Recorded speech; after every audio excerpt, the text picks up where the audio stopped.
Welcome back to Roland's Rant, and today I'm delighted to be joined by Jackson Galaxy, who is a cat behaviorist and is also probably better known as the host of the well-known TV show called My Cat from Hell.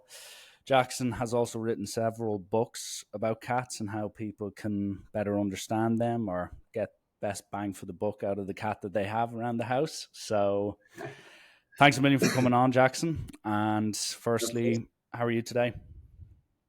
I'm wonderful, man. I mean, from what I understand, better than Dublin, Los Angeles. It's like I'm flaunting the sunshine right now. No, but it's nice today. Yeah, that's good to hear. Well, a lot of my guests, when I have them on, I sometimes do a deeper delve into their childhood, but you've spoken publicly about the influences you had when you were a child, like you grew up in New York in a Jewish family setting, and you stated like on the record that like you are still, but at that time you were kind of an artsy and creative person. But like did that come from your parents' influence and like what was around you at the time, or was it just you were nearly like a bolt in the Oh man, I sky? was I was the black sheep, man. I Yeah. was the black sheep. I think everyone was hoping for like the doctor lawyer type of vibe, and out I came. And I know from the time I was really young, I knew that I had an area of the world that I felt good in, and it was music or writing or those kinds of things. I was just a crazy little imaginative hellion, and uh, and yeah, it was pretty much I was the kid who like dad would like take away my guitar when I was Mm. failing out of school, and I would just find a way to pick the lock and that kind of thing. Good. And similar to myself, like I'm quite a music heavy guy myself. I'm not going to turn around the screen, but like I've got a Fender bass and Fender Malibu acoustic in the corner. Yeah. But you've said also that like when you were growing up, as you said, you needed a space because you like were sometimes anxious around social settings, and a lot of people tend to gravitate towards the creative side, and that's where they find they can flourish Yeah. and kind of express themselves in a way that maybe other situations don't allow. So like at that stage, as you were saying, where you wanted to be a rock star and whatnot, as my dream was as well at one stage, like how important was that for you to have that creative outlet? Because like even I know now you're a well established like kind of author and cat behaviorist, but at that stage, how important was that for kind of showcasing your personality and find something that you loved?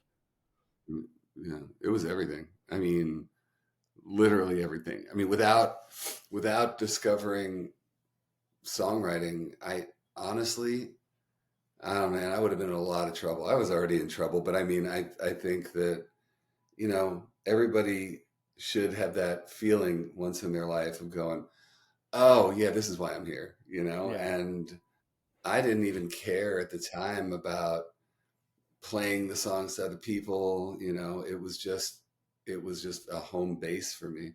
And it's odd how and I'm not the only one. I've met other people like this who, you put me on stage in front of however many people and I'm home. Like I'm cool. You put me at a cocktail party and tell me to mingle, you will find me either in the bathroom or behind the bar or something. Like I Mm. just can't. It's a really hard. If I don't have a job to do, I'm just pretty lost. Um, but I was always comfortable on stage. It was kind of a home. Nice. And then at what stage, because ultimately your love for animals was kind of established in a dogs and cats home, but surely there must have come a stage. And I know now, like even if you anyone who watches My Cat from Hell, you've got a guitar case that isn't exactly filled with an acoustic or an electric guitar within it. Guitars, yeah, Yeah. But yeah. as you say, grew out of your teens and college and everything else that life throws at you in your 20s, at what stage did the relationship with animals begin to not so much take center stage, because I'm sure the aspirations to be a rock star remain, maybe even remain still to this day, but at what stage did that side of your life around animals, around cats, did that kind of start taking its foothold in your I life? mean, I think it was. I mean, I mean, honestly, I didn't. It didn't really. It was something that was maybe there, but didn't uh, manifest until I got a job at an animal shelter. I mean, and really, it was just, I was trying to be a working musician, which meant that I was, eating ramen every night, and I just needed to pay the bills. And there was an opening, and I took it. And then, I mean, it was very quickly after that that I didn't. It wasn't me. It was, you know, how the animals just sort of pick you, Mm, and they're just like, whatever it is, I'm vibing with that. So I would be stupid to turn away from it. And yeah, they lived in tandem for a very long time. It wasn't until the show came out that I officially didn't have the bandwidth to pursue the other side, the music. So, which was a pretty ironic thing because I think at the top of the show it was like, "I'm Jackson Galaxy, musician by night, cat behaviorist by day." And then within a month of being on that show, it was out of the question. Six okay. day weeks and 12-hour days. So And how did the, because I tried to do a bit of digging, but I couldn't really find it. As in, like, how did we all, like, people are familiar with the dog whisperer, but like cat whisperer, it's a bit more left field. Well, it's kind of not so much as forbidden now, it's quite common, but at the time, it wasn't really known. So, like, yeah, how did that, who came to you? Was it you came to TV studios? Like, how did that manifest itself? no, it was a pretty organic thing. I mean, I moved to LA and literally just moved here to be at the water because I had lived like 15 years in the mountains and I was done. Hmm. And and within a couple of weeks, I was with a friend of mine at a pet store, and they were having an adoption day, and I just started talking to the people who were doing the adoptions and just giving them some ideas about how to calm the cats because they were kind of freaked out, and he was watching me do it, and because everybody in this town seems to be connected in some way to entertainment, you could see he was just like, "Oh, Hmm. this should be a show." And I didn't realize it until later in life that it just happened too easily. Like Yeah. it was meet this person, meet that person. Next thing I know, production company does it. We do a sizzle. Animal Planet was like, "Yeah, we're in," and that was it. Um, of course, they let us sink or swim. That first season, I think the first season had 3 or 4 episodes, and they were just basically like, "Okay, this is like, like the cat-shaped spaghetti we're throwing against the wall, and if it sticks, it sticks." And but it stuck. So yeah, I was really lucky the way that happened. I wasn't looking for it, that's for sure. Hmm. And at that time, it's like with everything in life, the Jackson Galaxy right now could teach the Jackson Galaxy, say, at 20, a lifetime of lessons, both animal related and not. But like Yeah, when that show started at season one, like, did you have all the answers to all the problems you'd get? And maybe it might have been a bit more controlled because you had maybe only a few cats to deal with. But like, were you yeah. were you the finished article from a cat expert at that stage? Oh no, I mean, look, I had already been practicing. I was in practice. I was in the shelter for 10 years. Then went out on my own and started building that. But I mean, at that point, I'd done, you know, whatever it was, 20 years of cat work. But we were purposefully picking some cases that were completely shoulder shrugging to me and wanting to really document the discovery of solutions. And there were a few, man, where I was sweating it out till the end. Like there was one house, the couple went away on holiday, and I said, "Look, I'll house sit for you. Like I just got to live in your house for a couple of days." I didn't know what the hell I was doing with this cat, and but it worked. sleeping over there just really worked. I mean, it took a while for me to trust, first of all, to trust TV that they were going to portray. I mean, they already named the show My Cat from Hell. I was freaking mortified. You're on the back And foot immediately. I mean, it was just so just galling to me that like we would do that and I was going to lose all my street cred with cat people. And, and then to trust that they would tell the story well. And until I became a producer on the show, I think on the third season, I was just always scared, you Mm. know. And then there's filming cats, which is not easy. You know, now it's a lot easier because as creators we can have a much smaller footprint. But back then, there's like a dozen people in these people's house and huge cameras and whatever. And it was we would spend half the day waiting the cat out, to come out from under the bed, Yeah. whatever. So it was a lot of discovery. And but I think the thing that's really amazing about working specifically with cats is that there is a lot of mystery surrounding them. There are things Mm. we just don't know. And I love the fact that like I'm still in a position where even if I'm presented as an authority, where I'm still a student of this animal, and I always will be. So it keeps you right sized, when Yeah. it comes to the stuff.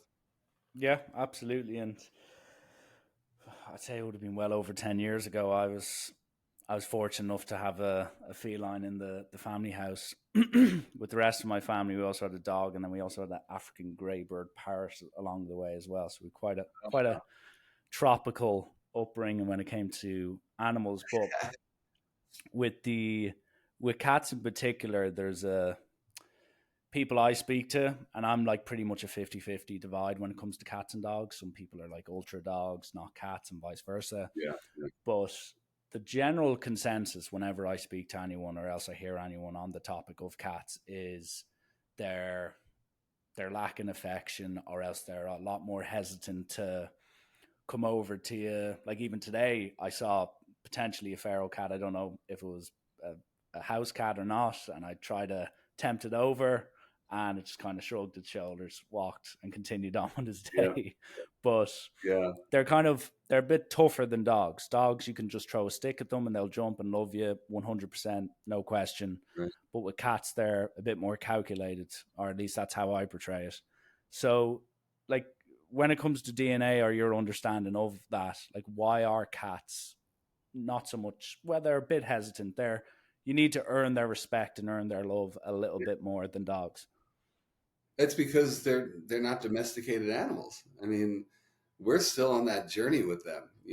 I mean, we have a long story with cats, just as long as we have with dogs, but with dogs from word go, we were like, you will be my friend and you will do jobs for me and you will look to me for everything, like on the moon and the sun. And we selectively bred dogs over thousands of years to do just that. And cats, we left them alone. They were like we were more like coworkers, on the farms and whatever. And they controlled the rodent population, and we were just happy to have them around. So by and large, we, in terms of their domestication, we left it alone, and they basically domesticated themselves over time. They were just like, yeah, the good food is in there, Yeah. the warm is in there. And then slowly we just started to see them more as companions.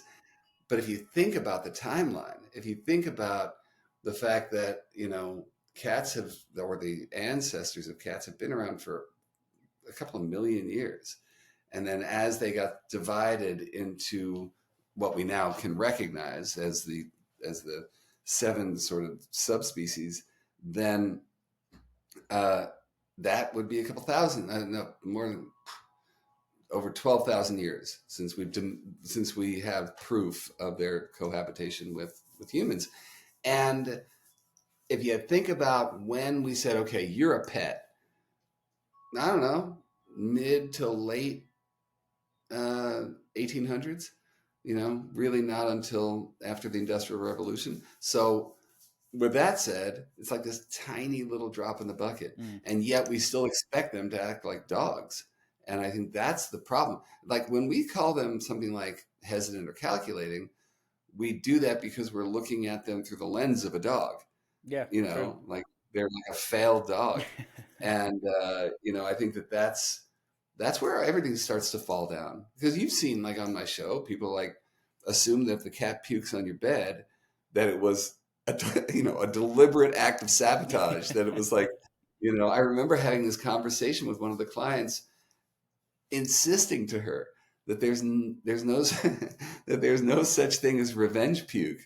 Like it's not something that they will do, and I think because we look at them and there's still mystery, if we're having a bad day, then it goes right to them. We just project all of that onto that, blank canvas. And I think it's been a big sort of focus of my work over the years. Yeah, no, interesting. And one thing, and I'm not going to make this a dog v cat show. Don't worry, I don't want it to either. No, I mean, But I was going to tell you at some point we could get interrupted because my dog could start yeah, barking. So it just wouldn't be the first time. We've had plenty of pets in Trude, so yeah, it's welcome. But with regards to cats, and the one thing I liked, because this was say when I was in school and just leaving school, when I had the cat, was the independence. So a dog, if I was to let a dog run outside our gate, I would fear the worst. While a cat, it's kind of a mutual agreement where it's like, nod, see you. Might be back in an yeah, hour, might be back in 10 hours. You might come back with a rash. You might come back with scratches. You don't know. yeah, And trust me, my cat had all of them at different stages along the way. But you're right. I also know, and a few of my followers who were getting on to me once they knew you were coming on, some of them like domesticate their cat and they maybe keep the cat inside the whole time. And then I know plenty of people who own cats who, as I said, allow them do their thing. Is there any like not so much responsibilities, but say responses cats have to being treated in those two separate manners where number one, they can go out and hunt and get to see the world around them as opposed to being confined to their house or apartment or whatever it may be. Yeah, and it's funny though because there's two different models. I mean, here in the States, it's kind of indoor cats are pretty much the norm, Yeah. um, which I'm all for because it's a dangerous world out there, and so many things are conspiring to kill them. Plus, they have a terrible rap that they're killing every bird on the planet, and they're enemy number one. So, by and large, I'll advocate for that. But with that said, that doesn't mean that they're a piece of furniture. I mean, you have to enrich their lives, to sort of make up for it. And that's why I'm always telling people to play with their cats or to provide, stimulation. I mean, behind me, you can see this, the beginning of it anyway. We have a huge catio out here. And, Okay. my cats are out there quite a bit. And there's plenty of bugs that come in, they hunt and that kind of thing. Does it replace that sort of natural confidence they get from being out there? No, but I think it's a safe alternative as long as we enrich their lives. So I think there's room for both of them. But it's really funny when I first started. I mean, we're talking like the late '90s, let's say, and I would get on these chat boards for cats and just try to put myself out there so people knew Yeah. who I was, and I would start advocating for indoor cats. People outside the US were like, that is cruel. Like, what is wrong with you, and so I always knew there was a divide, and there will always be a debate around indoor outdoor. But like I said, there are distinct advantages to being able to wander, and there's distinct disadvantages. I mean, the lifespan of an indoor outdoor cat is markedly lower than uh, that of an indoor cat, and so that's kind of the trade-off that's sort of inherent in that situation. Yeah. And that's kind of why it's interesting. So in Ireland, even though the weather's absolutely brutal 6 months a year, you'd pretty much, as long as you're not living out in the countryside, you'll see a cat every day, walking the Yeah. streets or sitting on a car or Sure. whatever it may be. So I'm just, I don't know the exact data, but like you do see a lot of cats that are let loose, so to speak. And when it comes to the, as I said today, whether it was even a house cat or a feral cat, as I said, in my life, I come across them on a weekly basis, if not daily basis. And Yeah. I still chance my arm with both. Maybe a big tomcat's looking at me who's never seen the inside of a house, and I'll still chance my arm to try to try and Yeah. present Yeah. myself as an option for a pet. But maybe not so much physically, more so mentally. Like I know they have to be domesticated, and might be an already answered question on my behalf. But like, what is the key difference between a house cat and a feral cat? And then also a follow up to that is like, how can you bridge that gap with the feral cat? Because I know plenty of people who brought in a feral cat and day by day, week by week, domesticated it and now have that as a pet. Yeah, but I mean that's a crapshoot. You know what I mean? Like I think there are, you know, if you're okay with having a house feral, then you know, all power to you. We've had cats in this house that no matter what you do and however many years, they're still not going to be touched. That's just who they are. And there is a distinct difference. I mean, cats, by the time they're about 9 weeks old, they have been, they have this intense period of socialization and learning. And they're either going to socialize with other cats or humans. And by about 9, 12 weeks old, that stuff is formed Mm, and you're already behind the eight ball a little bit if you want to really have it. Now, I mean, I know that there are plenty of people who spend a lot of time socializing ferals. And again, I got no issue with that. I, I, I I like the wild part of them, and I think it's a shame sometimes to try to make them into somebody else if that's not who they are.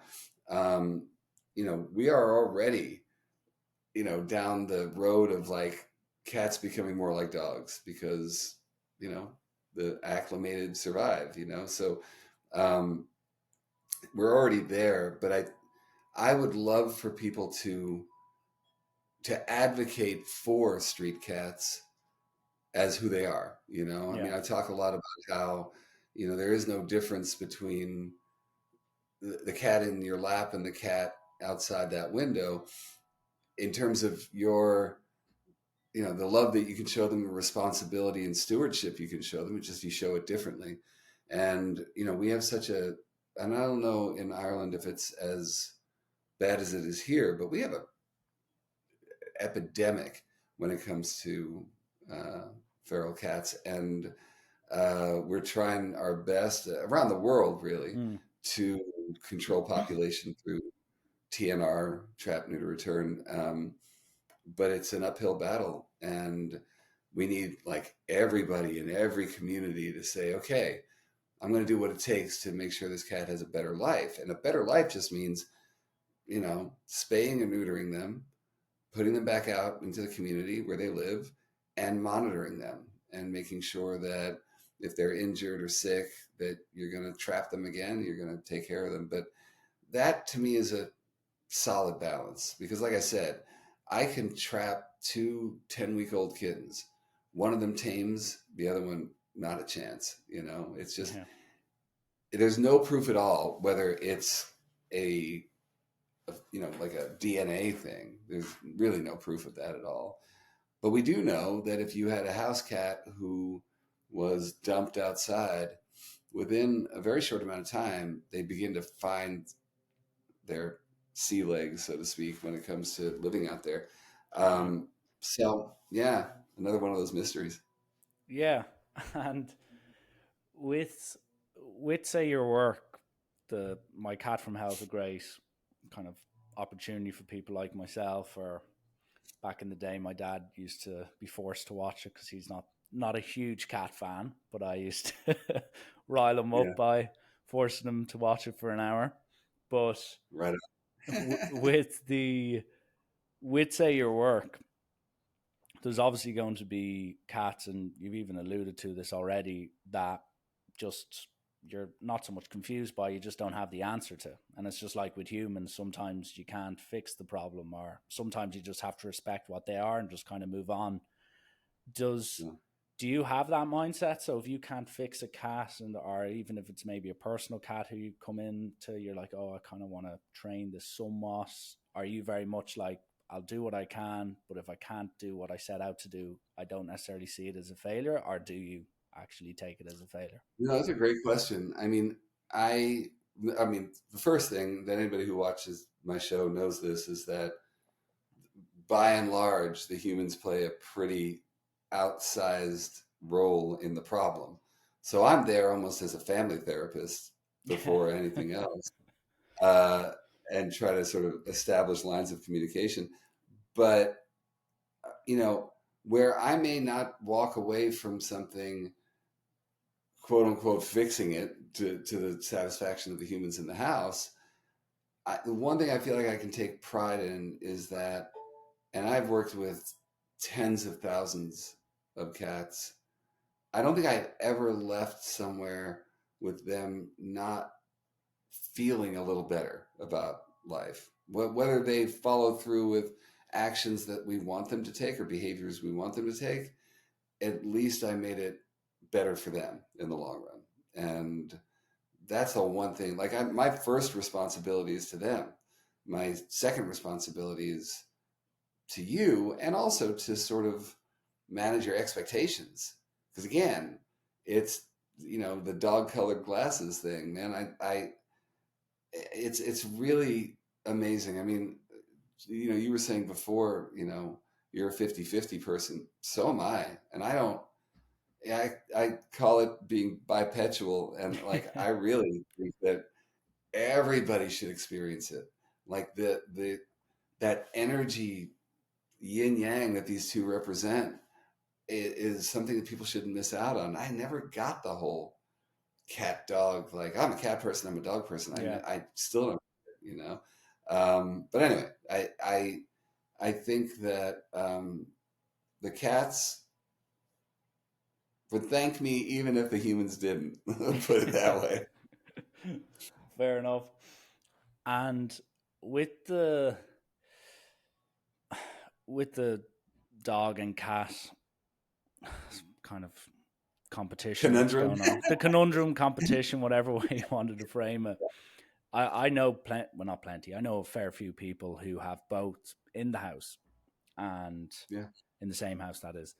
And I've also heard of one or two instances where they had to get rid of one or the other because they just simply couldn't get the two to gel in the house. There was just that friction or territorial kind of manifestation that they could never solve.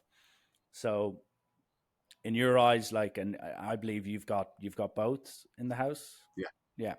Like, what are some of the things? Because I even know I was chatting last week to someone who wants to bring in a dog to a cat house. Like, what are some of the, not so much the triggers, but like the things to be really aware of to make sure that the two of them live in harmony, if Yeah, possible? well, I mean, on one side, I think the dogs get a pass constantly. And if your training isn't up to snuff, like if that dog can't sit and stay while a cat walks through the room, then you got to get back to the basics, because you're asking that cat to trust the situation, but then you can't cash the check. You know what I mean? Mm. And dog needs to be able to chill if we expect them to coexist. And as long as we do the introduction, and I have this long sort of, you know method for doing it, and we keep cashing the check, we keep, they can make contact, and the cat always leaves it going, oh, that was okay, you know then they'll be okay. There are certain dogs that just have a built-in prey drive that I wouldn't match up those guys. Now, I'm sure like people who are listening to this are gonna hear this and they're gonna be like, you know what? You're absolutely like a speciesist. But I would, dogs like huskies, Man, I wouldn't have a husky around a cat no more Mm, than, I mean, if they've got a high prey drive to begin with, then I would just at least be really careful. But the other thing that cats have that dogs don't is that cats own the sky. Yeah, cats can yeah, always get away as long as we give them that ability, and they can look down at the dogs, you know, literally and figuratively, like, all right, that's fine, you can hang out down there. The other thing you have to watch out for, I mean, cats are, we know they're intensely territorial, and if dogs are threatening the resources, like dog walks over and starts snarfing down the cat's food every time food goes down, or dogs like to snack on the litter box, and if they're in there, like, they put their nose in there every time the cat goes in, then we also have problems. So I mean, I think that there are basic things you take care of, but the assumption that they won't get along is like harkening back to, like, Looney Tunes cartoons. I mean, it's yeah, just like, well, like, cats and dogs are born enemies. They're not. It's just they have different motivations and different sort of lines in the sand. Like, uh, I think, it's funny. We also have a house chicken. okay, We have a chicken. a She trifecta. lives, yeah, she lives like, she has a coop outside, but she comes in at night and she runs the house. Like, she'll walk in the room, 2-pound chicken. She walks in the house and she just does this like thing, and dogs and cats just scatter. Like, you got to assert that, like, you own the place, but like I said, I would, the thing that you can always do if you're not sure, you have cats and you're not sure if you want a dog in the house, foster a dog. Any shelter would be like over the moon to have another foster parent. It's a short situation. You get to practice your introductions and see how your cat is, and it goes the other way as well. Foster cats, they need it desperately. Yeah. And one thing I do want to ask about the life of an animal, and this can include dogs as well. One of the dogs I look after on a weekly basis is coming up to 15. It's a golden retriever. And I even remember Oh, back when my cat was getting on in age, like, what are some of the things, and I'm trying to think this now, it's kind of I compared my dad to the golden retriever last week, being like, when I came to oh, I'm visit sure him. he was thrilled with that. He was yeah, he saw the bright side of the backhanded compliment, I suppose, Yeah, or yeah, insult, but yeah. he was saying that he's no longer the spring chicken he once was. But with say cats and even dogs as well, when they get past that age where they are physically in decline, I still see so many owners chasing that dream that they're still that 7 year old or 4 year old dog or cat Yeah. that is full of energy. But like, is there anything that is known about either of these animals that when they approach maybe the last 6, 12 months of their time, like, does their mentality change? Does their enthusiasm or even affection or anything like that change towards the tail end of their life? Yeah, another great question. I mean, we have to look at it through the lens of, what I hope your dad's not going through at the moment, but I mean, we as humans suffer dementia. Animals do as well. We get creaky. Animals do as well. We are subject to a lot of diseases that cats are and dogs are as well. And I think the one thing you add into it is, like, with cats, for instance. I mean, they are predators, we know that, but they're also prey animals. So when they start to feel like, you know vulnerable, then you might see a change in personality where they may be a little more hidden or a little more guarded. But the other thing is that those physical symptoms can come on so quick, Hmm. where suddenly you realize, hey, man, my cat's near blind or deaf. Yeah. And again, that sort of threat assessment that they have, like, okay, I'm in trouble. can manifest in a lot of different behaviors. But we've made so many amazing gains in animal geriatric medical care. I mean, in the past 10 years alone, they can live longer, healthier lives. And I think that the thing I would tell people is don't assume that they get to a certain place and you're like, okay, well, it's time. Invest a little bit into the knowledge and into the care, and they're living longer lives and happier lives. I mean, we know things that we apply to human Alzheimer's patients from a cognitive standpoint that if you apply it to the animals, same result. You give them puzzles to solve on a daily basis, it keeps the mind sharp. If you have a cat who you play with, and obviously it looks different when they're older, but again, that sort of connection with their primal self keeps them sharp. And then when it comes to, I mean, you know, both dog and cat in my life, and we've lost a lot of our guys over the last 3, 4 years. And, towards the end of a number of their lives, cat and dog, acupuncture was a huge benefit. Physical therapy was a huge benefit. I have a video on my channel about that I would use to take my dog for hydrotherapy, where they get into a Yeah. pool and they have a treadmill. Extended her life by a couple of years, because she had hip dysplasia, but it just kept her strong. And it's just remember it's out there. I mean, is it expensive? Yeah, but that's part of the deal I think that we make with them. But life can still be really good for them. We just have to take a closer look at it. Yeah. No, well said.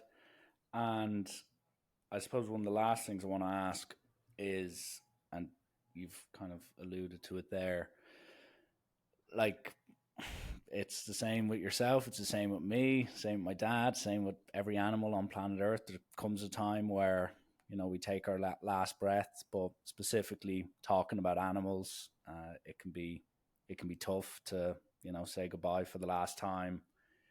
And it's not so much maybe advice, because like how people deal with certain animals and certain instances can be more traumatic than the previous one, etc., etc. But what, if you have any advice or even tips to people who lose an animal that has been part of the family for a decade or 15 years, or it could be a Yeah, cat, yeah. like Uh, what advice do you have with that grieving process? Because it can be a week long, it could be a year long, it could go on forever. Like, what's the yep. thing to be And aware of? it's first of all, I teach with a grief counselor. We have we've taught it a number of times, different elements of grieving in animals, and the first concept that we make sure people understand is the concept of disenfranchised grief. That the idea that your feelings of loss are less than in the eyes of the culture who doesn't have animals, because it's not like it's a human who died, Yeah. So aren't you over it yet? I mean, it's been 3 days, that kind of thing. Um, so because the grieving process isn't even acknowledged or respected, we tend to get even more inward about it. And I think just as it is with humans, the more you talk about it, the more you go into it, the more that you can actually grieve, because that's what you're doing. It's that not public, but that sort of process of being out loud about it. That's grieving. Um, and to that end, number one, having rituals around the death itself, I think, is, if you're given that luxury, to me was a life changer. Having the euthanasia done at home, in the space that they know and love, being able to set up the space, have the people around and the animals around that want to be with the animal, and down to Are you going to say a prayer? And what does that look like? Are you going to have music on? What does that look like?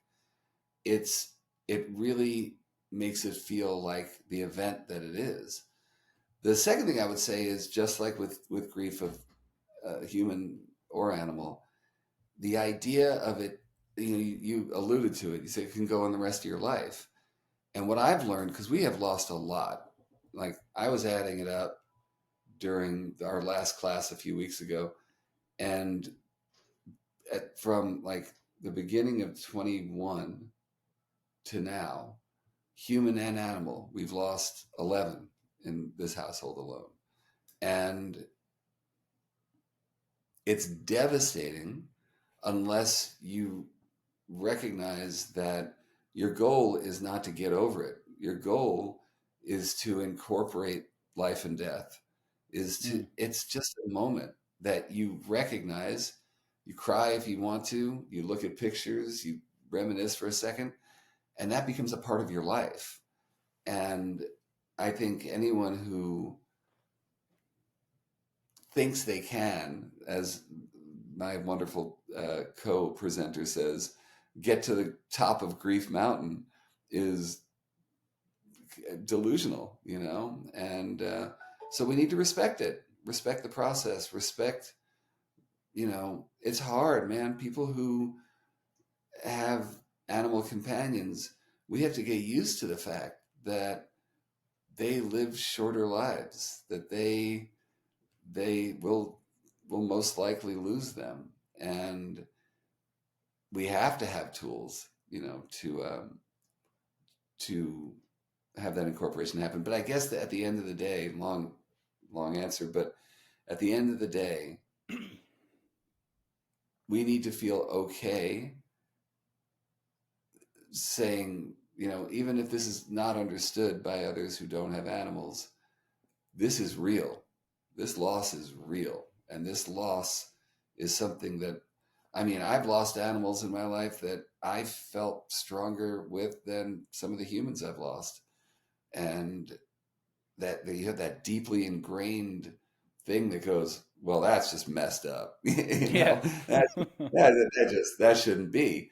But, my longest cat relationship, or any relationship, was a cat named Valoria who died just a few years back, and she was 26, which Wow. means that she was with me for half my life.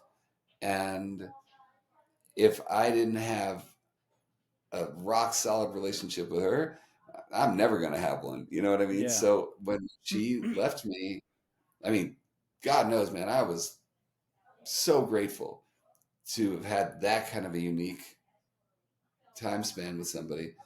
But those days that follow and the years that follow, it's just like it trying to imagine your life without that being in your life is just surreal sometimes. But I'm lucky, man, because she's on the cover of my book with me. When I do my live tour, her story is part of the story that I tell. So she lives on, and I'm lucky for that. Nice words. Well put. And yeah, I hope people listening to that can take something from that, as it I hope happens. so too. And Yeah. and and there are, pet loss support groups and therapists. Don't think twice, man. If you're suffering, then you can help to relieve that suffering. And and it's okay to tell the rest of the world, if they don't get it, to like screw off. This is real. And making it into less than, even if they're well-meaning family members who are like, oh, I just want him to stop suffering. No, this is part of it. So Yeah. No, here to that. And Jackson, how I normally finish these just for the last minute or two is with a quick fire round. So it's a bit more right on. light-hearted. But yeah, so I just ask you a few questions, whatever first comes to the brain. Feel free to go. So, easy one to start. What is your favorite film of all time? Favorite film, I was just talking about this the other day. it's a toss up because it's hard, man. It's hard. But the one that I always stick with is God, there was a toss up. But okay, but the one I'm going to go with right now is it's a film called Wings of Desire.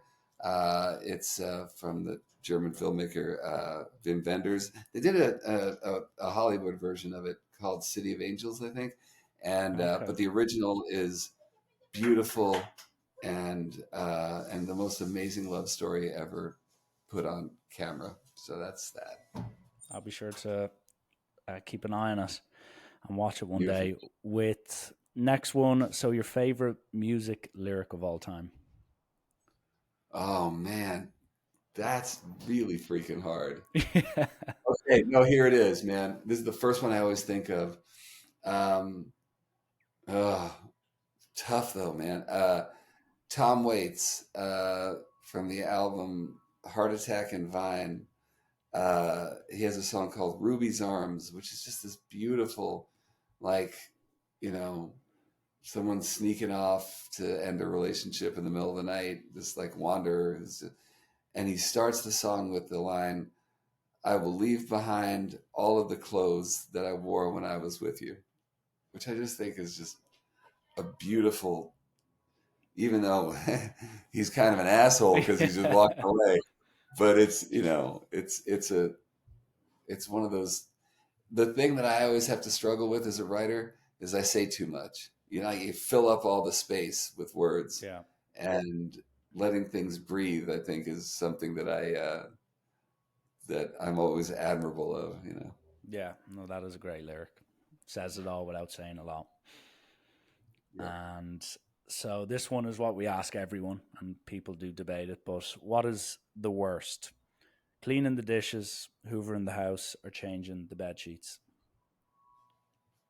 Oh, I totally go with the sheets Yeah, because, popular pick. in all honesty, like, and especially when you add a duvet cover, because I still have not figured that out, man. No. And it makes me feel like a complete moron every time I try to do it. And then there's like you pull over one side and the other one pops off, and Oh, it's a I nightmare. keep feeling like an 18-year-old doing it for the first time. And I'm 57 years old, man. I still can't make a bed right. So I would pick that only because it makes me feel like a moron. Yeah. What was the funniest or strangest thing you experienced while shooting My Cat from Hell that might not The necessarily have oh, I happened? thought you said the strangest thing. Uh, Phew.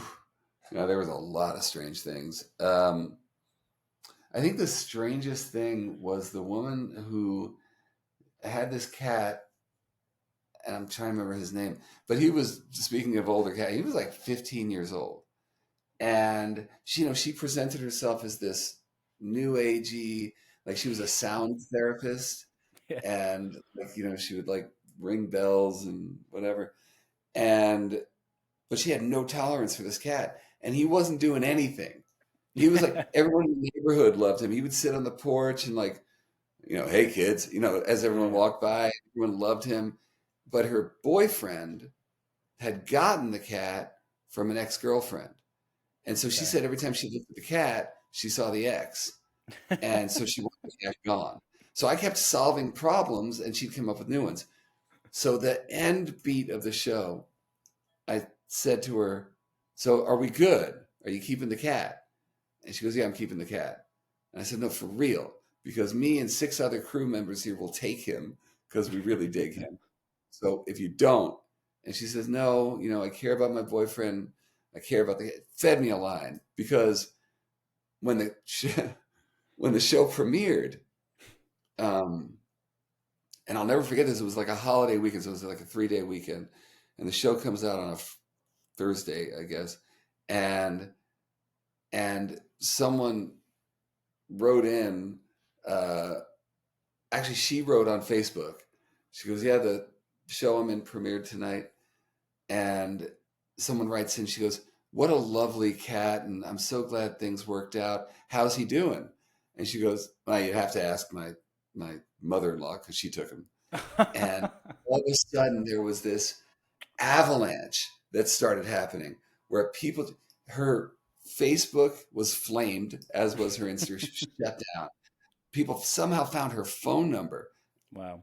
She was public enemy number one, to the point where I had to post and say, "Yeah, you guys, you're being crazy. Just I get it, but chill out." And that was just to see how passionate people got about it, and how, in all honesty, how weird she was. I mean, Yeah. of course, when you say that, there's like 12 other ones. I mean, it was 100 episodes, and probably 25 episodes of totally weird, you know. Yeah. So, Halloween specials like The Simpsons.